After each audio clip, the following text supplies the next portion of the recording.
They don't seek sympathy by telling us, I am sorry, I have a cold today, or I didn't have much time to put this together.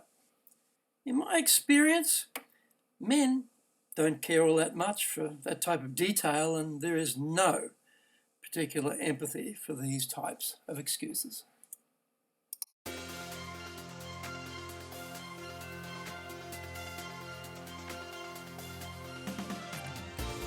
Konnichiwa, and welcome to the Leadership Japan series, and I'm your host in Tokyo, Dr. Greg Story, president of Dale Carnegie Training Japan, and much more importantly, you are a student of leadership, highly motivated to be the best in your business field. If you enjoy the program, then please subscribe on iTunes and leave us a review. We would love to hear what you think about the series. How would you like your own access to 103 years of the accumulated wisdom of Dale Carnegie Training? Get our free report, Stop Wasting Money on Training, How to Get the Best Results from Your Training Budget. Plus, our free white papers, guidebooks, reports, training videos, blogs, newsletters, course information, plus much, much more at japan.dalecarnegie.com. Today is episode number 121, and we are talking about what successful women presenters do well. I attend a lot of events in Tokyo, and probably the vast majority of business audiences that I see here have a 70-30 male-female ratio. For any presenter, understanding your audience is a key part of the preparation and delivery. I have noticed a few commonalities amongst the most successful women presenters in this male-dominated environment here in Japan. Here is what I have seen work well for businesswomen when speaking in public. Confidence is the overwhelming positive first impression. This is communicated in a number of ways. The voice is strong and clear. Even relatively soft female voices can become powerful enough through using the microphone technology available today. So there is no excuse for letting a weak voice derail the presentation. Funnily enough, many macho male businessmen seem clueless about how to use microphones. You see them actually wave off the offer of the microphone because they have a fear or distaste of it. Now, if your voice is strong and the venue is not so cavernous, then that may be okay. If not, or you have any concerns, spend some time with the microphone to understand how to use it properly before the audience arrives. Tapping the microphone at the start of your presentation and asking your audience if they can hear you at the back is the mark of the amateur.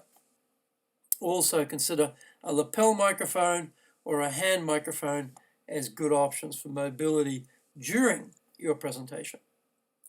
Eye contact is another useful tool. Looking at the audience allows us to connect with them. This might sound obvious, but sometimes looking at the many faces in the crowd peering wistfully back at us may suddenly trigger nervousness and self-doubt. The successful women I have seen in action pick out members of the audience, look straight at them, and speak directly to them. They are constantly doing this throughout their entire talk. They're only holding the gaze for about 6 seconds, so it is neither too short nor too intrusive. Good eye contact allows the speech to improve from being a one-to-many to one-to-one. It is so powerful because the speaker looks directly at us. We feel they are personally connecting with us. Looking at our laptop screens, the big screens behind us, or our notes, takes our eyes off the audience. We don't want that. We need to see the audience to ascertain whether they are buying what we are selling or not. Studying their body language, their faces, helps us to read how we are going with our audience. Are they following us? Are they bored? Are they in rabid disagreement? We need to know so we can adjust our delivery accordingly. Absolutely do not let some helpful venue staffer turn off the lights so the room becomes darker. This happens all the time. In my own case, last week, I was presenting to a visiting delegation of lubricant distributors from Vietnam, and sure enough, the hotel staff member suggested to me that we turn off the lights to make the screen easier to read. No, no, no. We want the audience to see us, and we want to see them. The projector technology today is very good, so we can leave the lights on and everyone can still read the screen. If someone suddenly turns the lights off, stop presenting and politely request they turn them back on again. The successful presenters want to use all of their body language to assist their communication so they are not trapped behind the podium. Podiums can be a danger for shorter ladies. Trust me, having seen this a number of times, your carefully arranged coiffure bobbing just above the waterline of the top of the podium is not the best look. If the podium is too high, ask for a small platform to stand on to give yourself some airspace. Don't apply a vice-like grip to the podium.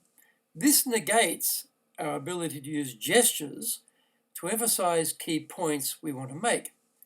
Standing apart from the podium to the side or in front of it also works very well. You can turn the podium around 90 degrees so that you can see the laptop screen and push any buttons without having to stand behind it. Freeing ourselves from the podium is good, and powerful female presenters don't then pace across the stage, backward and forward, showing possible nervousness. They usually stand to the left side of the screen so the audience will look at their face, listen to their voice, and then read the screen left to right.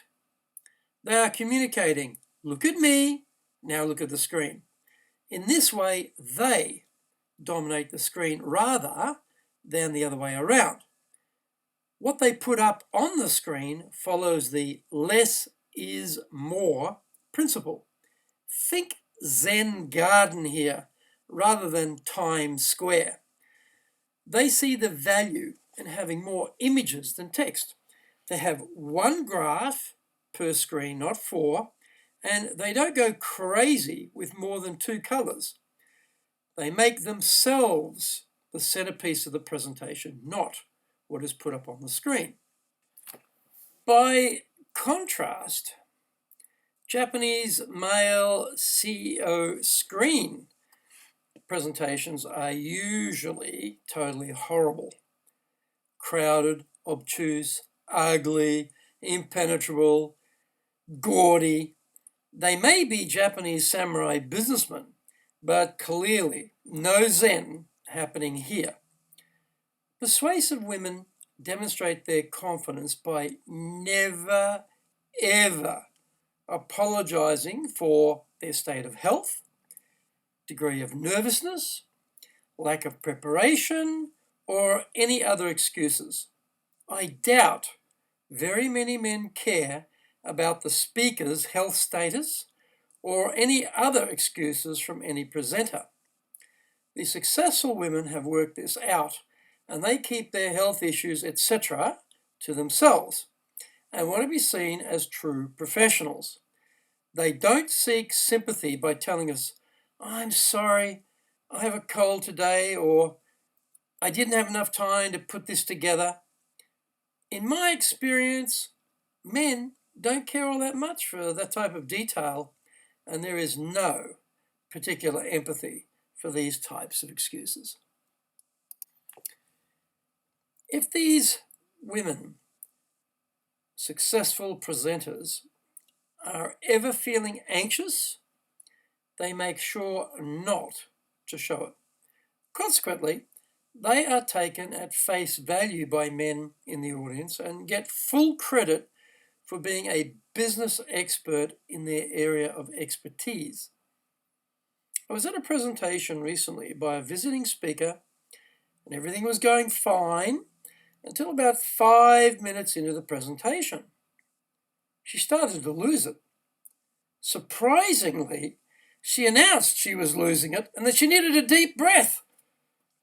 After a couple of repeats of this routine, she finally pulled herself together. She'd done quite well at the start, telling us about her rise to success and how she did it. But at the meltdown point, as she got into her key topic, her entire credibility flew straight out the window. She damaged her personal brand beyond repair and forever. The interesting thing is, unless she had told us, we probably would never have known that she was so nervous. So, no matter what, carry on as if it is all part of the plan. We men are not that smart or sensitive. We will never know unless you tell us. There are plenty of professional, competent female speakers in Japan. So ladies, please take note of what is working for them and join their ranks. Action steps from today. Know who will be your audience and prepare accordingly. 2. Master the microphone technology before the audience arrives. 3. Speak to your audience while looking at them. Make eye contact. 4. Free yourself from the podium trap. 5. Dominate the screen. 6. Apply less is more to the screen content. 7. Never make excuses. And 8. Never show us you are nervous. Thank you for joining the Leadership Japan series. If you found the program useful, then please subscribe on iTunes and leave us a review. Remember to access your Dale Carnegie training, free reports, white papers, guidebooks, training videos, blogs, newsletters, course information, plus much more. Then go to japan.dalecarnegie.com.